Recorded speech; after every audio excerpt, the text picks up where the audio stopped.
People often ask me, how did my parents meet? My father being born in the rural parts of Ghana, West Africa, my mother being born in the modern Japan in a city called Niigata, two opposite worlds colliding and coming together. And for me, what felt and still feels like a real miracle. And I'm going to share this story because I think inherent in the story are some profound lessons and truths about trusting life. The story starts like this. When my father was in Ghana, West Africa, as an 8-year-old boy, he would often have these visions of a Japanese guru, a Japanese spiritual teacher that would come to him in his dreams and teach him about life, the cosmos, the nature of reality. And he would have these profound experiences in his dream state. And years passed, and when he became 15 years old, he had a conversion on the street one day, had an experience of Jesus. And from that moment, my father's ministry started. My father, over the next 20 to 30 years, built 200 to 300 churches throughout West Africa and became known as, what I would say is the miracle man of Africa. And he's an amazing human being. And when he turned 36, maybe 37 years old, being well known in Africa, he was entering a store in Ghana one day. And all of a sudden, a book fell off the shelf. And to his surprise, he picked up the back of this book and he looked at this book. And to his shock, he saw a picture of this Japanese man who had been coming to him in his dreams for the last 30 years since he was 8 years old. He couldn't believe it. You know, in his mind, he didn't even know that this person was a real person. It was just someone that was appearing in his dreams and teaching him about life. So being so surprised and shocked and excited and just in disbelief, he ended up writing to this man in Japan, this Japanese spiritual teacher. What then unfolded was this Japanese man received his letter, wrote back to my father, and ended up sending his son-in-law to Ghana to meet my father. The son-in-law was so impressed and I would say inspired by some of my father's work in Ghana that he invited my father to then go to Japan on a lecture tour, sharing about the nature of spirituality and life and God and miracles. So my father accepted. Before this Japanese man went back to Japan from Ghana, my father, his first wife had died. So my father had asked this Japanese man to please pray for him. He said, please pray for me. My first wife has died. I have 3 children and I'm ready to find a wife. So this Japanese man, the son-in-law, accepted, went back to Japan.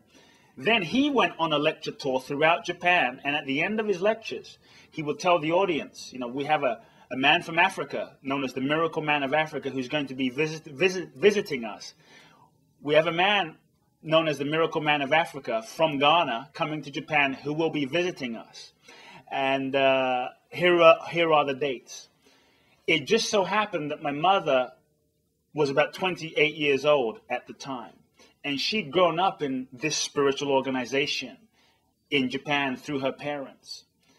And at that point, you know, if you're not married in Japan by around 21 in the 70s, you know, you're considered old. And she was 28, so she was considered really old. She reached a point in her life where she made a pact. She said, she made a prayer. And in that prayer, she said, God, I will marry anyone, any person you tell me to marry. Just let me know for sure that this is the one I'm to marry. I'll marry anybody, the trash collector, you just name it, I'm there. So my mother was in the audience where she hears about this man from Africa coming to Japan. She said she felt this tingling through her body and knew this is my husband. She then wrote to my father. My father happened to be in London at that time, preparing to go to Japan. Now, the day before my father received the letter from my mother, he was meditating. And in his meditation, he received the guidance. And that intuitive guidance said to him, your wife is going to come to you tomorrow.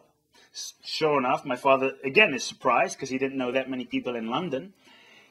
The next day, he goes to the mailbox. He picks up an envelope. He says his hand starts to shake. And his hand's shaking, and he said, I think this is my wife. And he doesn't know who it's from, so he opens a letter. Sure enough, it's a letter from my mother. Nothing romantic, just a nice to meet you and a welcome to Japan. Look forward to hearing you speak type of letter. He says, this is my wife. He writes to my mother in Japan. And he basically says, would you be willing to move to Ghana? Kind of a proposal. She writes back and says, I'll move to Ghana if it's God's will. He writes back and says, it's God's will. Will you marry me? Mind you, at this point, he's yet to even have seen a picture of her. They've yet to seen a picture of each other. On top of that, my mother speaks no English, so her sister's translating this letter writing correspondence since there was no email at that time. So now they've agreed to get married, haven't met. They're just trusting this intuitive feeling, this knowing that they both feel. But my father, being the type of person he is, in his meditation, he again says, you know, I want a vision of this woman. I want to double check, double make sure that this truly is my wife. And he asks in his dream to receive a vision of my mother to be. And he decides that he's going to have an African dress made. That's a very tight-fitting African dress made for my mother. And he decides, if this dress fits this woman, this is a guarantee this is my wife. So the stakes are getting higher. And he hasn't seen this woman. So he receives the vision, he has this dress made, and he flies to Japan. He goes on an amazing lecture tour, speaking in stadiums, and it was just incredibly inspiring. He has the opportunity now to meet my mother for the first time. They spend 45 minutes alone by themselves. Mind you, they can't speak, so they're just pointing to each other and nodding, making an agreement to get married without even knowing who the other person is. They were just following their hearts. They were just following the deeper alignment that they felt was truly right in that moment. So at the end of that initial meeting, he tells my mother, you know, I have a gift for you, and it's a dress from Ghana. You know, he's double checking, right? And she says, thank you. But he says, no, I would like you to try it on. I'd like to see it. She has no idea what he's doing. So she tries the dress on, fits perfectly, exactly. That's confirmation for him that this is my wife. So then he continues on his lecture tour. And the thing is, in the 70s, you cannot be a foreigner, come to Japan, and not throw a really amazing wedding and take your bride away. Now, my father being a minister in Ghana, and the currency between the Ghanaian money and the Japanese money being very different, he doesn't have the Japanese money to throw a wedding. So again, he prays, he meditates. He says, okay, I'm supposed to marry this woman. Spirit, universe, you unfold it. So again, he moves into this place of deep, profound trust, deep, profound knowing, deep, profound surrender to what it is that's seeking to happen, and allows the universe to sort out the details. And another way of saying that, you could say that he simply said yes to what he felt was his deepest truth. So he continues traveling throughout Japan, no idea how he's going to put a wedding together. Weeks later, my father goes to his mailbox. There's an envelope there. He opens this envelope, and this is in the mid-70s. There is a envelope with $7,000 of US cash in this envelope. He's surprised. And there's a note with no name. It's an anonymous note simply saying, this is for your wedding. Just sit with that a second. It's profound.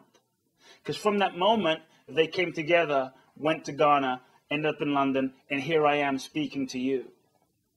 So whatever you feel guided to do, whatever inspiration you have in your own heart, I encourage you to follow that. I encourage you to say yes to that. I encourage you to totally open yourself to what it is that's seeking to unfold and commit to it.